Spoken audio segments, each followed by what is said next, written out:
हरे कृष्णा। सभी का स्वागत है। श्रीमद् भगवद गीता का सुंदर और पवित्र पाठ हम श्रवण कर रहे हैं। स्वयं भगवान श्री कृष्ण ने ये ज्ञान हमें एक गीत के माध्यम से दिया है। भगवान ने ये ज्ञान 5000 साल पहले अर्जुन को सुनाया था। 5000 से भी कुछ ज्यादा ही हो गए हैं हम, और आज हम भगवान का वही ज्ञान इस पुस्तक के माध्यम से समझ रहे हैं। भगवद गीता शास्त्र के माध्यम से हम सुन रहे हैं। इसमें भगवान 18वें अध्याय में हमें बता रहे हैं कि जो व्यक्ति सिद्धि को प्राप्त होता है उसके अंदर क्या क्या गुण होते हैं।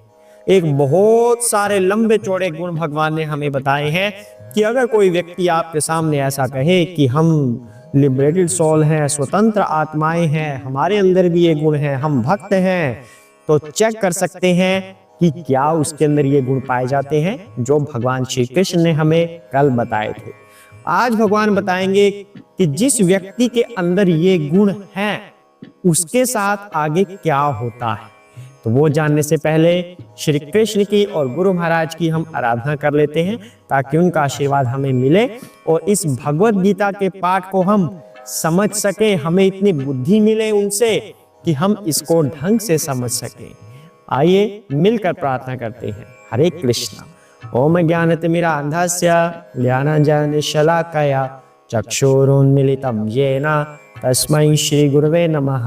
श्री कृष्ण चैतन्य प्रभु नित्यानंद श्री अद्वैत गदाधर श्रीवासादि गौर भक्त वृंदा। हरे कृष्णा कृष्णा कृष्णा हरे हरे, हरे राम राम राम हरे हरे। हरे कृष्णा। आइए पाठ को आगे बढ़ाते हैं और जानते हैं भगवान श्री कृष्ण से कि जिसके अंदर ये दिव्य गुण पाए जाते हैं उसका आगे क्या होता है। हरे कृष्णा। ब्रह्म भूता प्रसन्नात्मा न शोचति न कांक्षति समः सर्वेषु भूतेषु मत भक्तिं लभते पराम। हरे कृष्णा। इस प्रकार जो दिव्य पद पर स्थित है वह तुरंत पर ब्रह्म का अनुभव करता है और पूर्णतया प्रसन्न हो जाता है। वह न तो कभी शोक करता है न किसी वस्तु की कामना करता है। वह प्रत्येक जीव पर संभाव रखता है। उस अवस्था में वह मेरी शुद्ध भक्ति को प्राप्त करता है। हरे कृष्णा।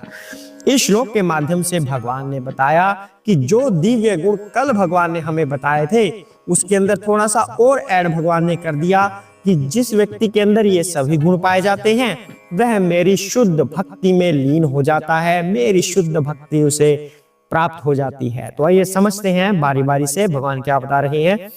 इस प्रकार जो दिव्य पद पर स्थित है जिसके अंदर ये सभी गुण पाए जाते हैं। कौन से गुण? थोड़ी सी उसकी समरी ले लेते हैं।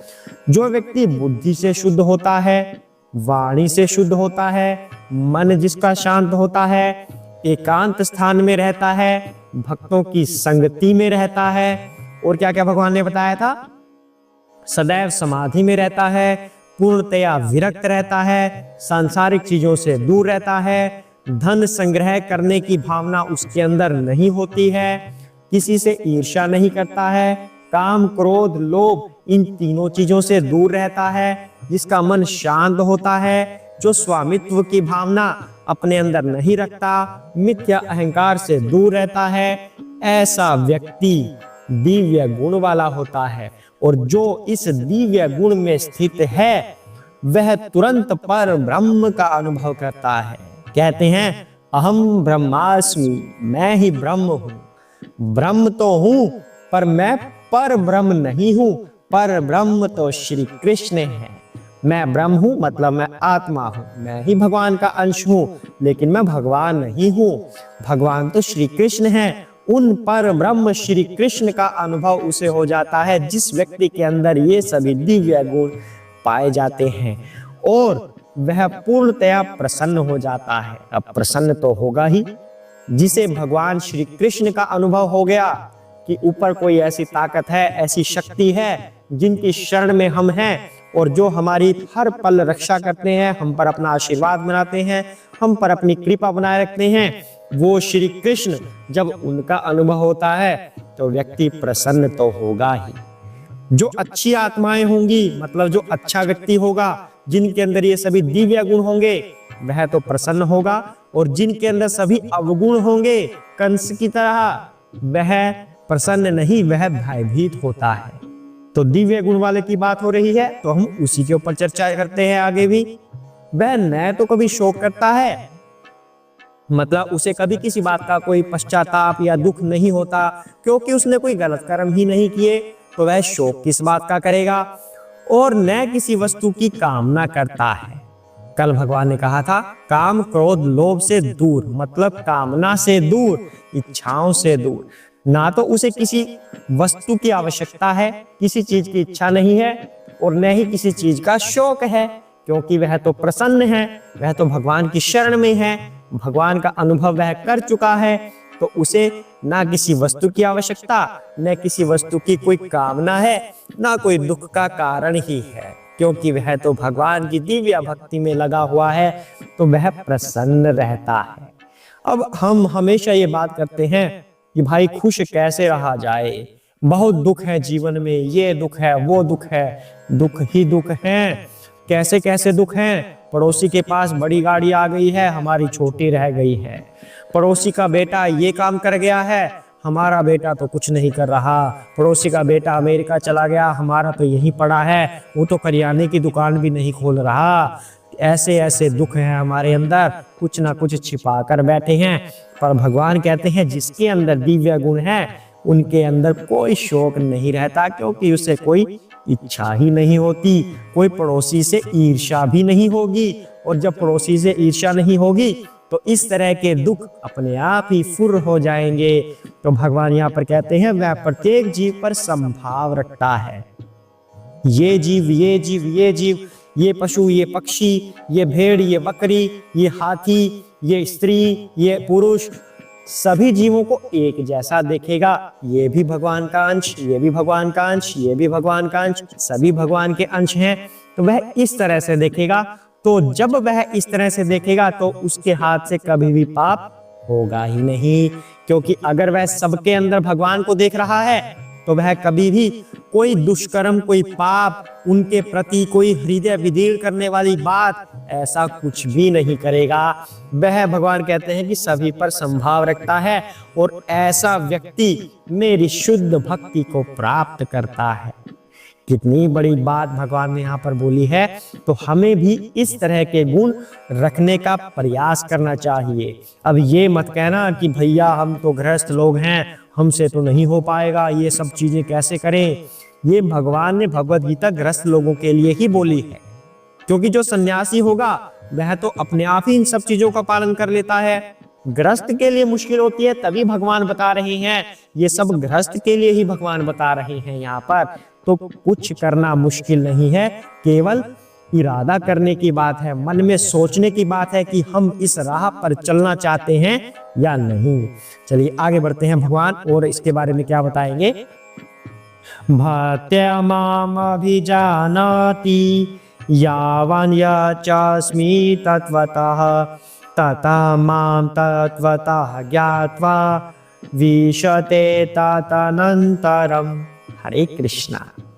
केवल भक्ति से मुझ भगवान को यथारूप में जाना जा सकता है। जब मनुष्य ऐसी भक्ति से मेरे पूर्ण भावनामृत में होता है, तो वह वैकुंठ जगत में प्रवेश कर सकता है। हरे कृष्णा। तो भगवान ने यहाँ पर मोक्ष का रास्ता बता दिया कि मेरे धाम में कौन व्यक्ति प्रवेश कर सकता है। कौन कर सकता है? केवल मेरी भक्ति से ही मुझ भगवान को यथारूप में जाना जा सकता है।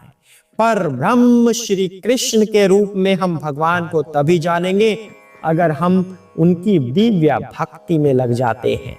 जब मनुष्य ऐसी भक्ति से मेरे पूर्ण भावनामृत में लगता है, तब वह वैकुंठ में पहुंचता है। वैकुंठ का मतलब क्या हुआ? जो कुंठ से रहित है, जहां पर किसी प्रकार का कोई दुख नहीं होता, उसे वैकुंठ कहते हैं। तो ऐसे धाम में व्यक्ति प्रवेश कर जाता है जब मेरी भक्ति में लगता है। अब यहाँ पर कुछ लोग ऐसी बात कर देते हैं कि प्रभु जी जहां देखिए आप भक्ति भक्ति करते रहते हैं, भक्ति करो भक्ति करो भक्ति करो, श्री कृष्ण कृष्ण कृष्ण कृष्ण कृष्ण की भक्ति, कृष्ण की भक्ति। बस आप पूरी भगवत गीता में यही बता रहे हैं। और ये प्रभुपाद जी की लिखी हुई बुक है, उन्होंने भी कहीं पर बुद्धि था, बुद्धि को भी भक्ति कह दिया, कहीं पे कर्म था, कर्म को भी भक्ति कह दिया। हर जगह आप भक्ति भक्ति बताते हैं। आपने खुद ही डिस्टोर्टेड वर्जन निकाल दिया है श्रीमद् भगवत गीता का। ये सत्य नहीं है जो आप बता रहे हैं, ये सब गलत है, मिथ्या जानकारी है, ऐसा कुछ लोग बोलते हैं मार्केट में। लेकिन कभी ये जानने का प्रयास किया कि यहाँ पर भक्ति भक्ति भक्ति प्रभुपाद जी क्यों कहते हैं? क्योंकि श्री कृष्ण स्वयं इस बात पर बल दे रहे हैं कि जो मेरी भक्ति करता है वह मेरे वैकुंठ धाम में प्रवेश करता है। तो जो भगवान ने बात बोल दी तो फिर उसको आप कैसे अस्वीकार कर देंगे? अब जिन लोगों ने ये प्रश्न किया था कि बुद्धि लिखा हुआ है आप भक्ति बोल रहे हैं, कर्म लिखा हुआ है आप भक्ति बोल रहे हैं, अब वो भी इस पाठ को सुनते जाएं। धीरे धीरे भगवान इसी अध्याय में, अंतिम अध्याय है, उनके इसी प्रश्न का उत्तर स्वयं श्री कृष्ण देंगे कि गुरु महाराज ने ऐसी कृपा हम पर क्यों की। तो आज के लिए इतना ही करते हैं। आशा करते हैं आपको यह पसंद आया होगा। बड़े ध्यान से श्रवण कीजिए, बार बार श्रवण कीजिए, भ्रांतियों से बचिए। जो गुरु महाराज बताते हैं उसका अनुसरण करने का प्रयास कीजिए और भगवान का मंत्र हरे कृष्ण कृष्ण कृष्ण हरे हरे, हरे राम राम राम हरे हरे, इसका उच्चारण करते जाइए। हरे कृष्णा।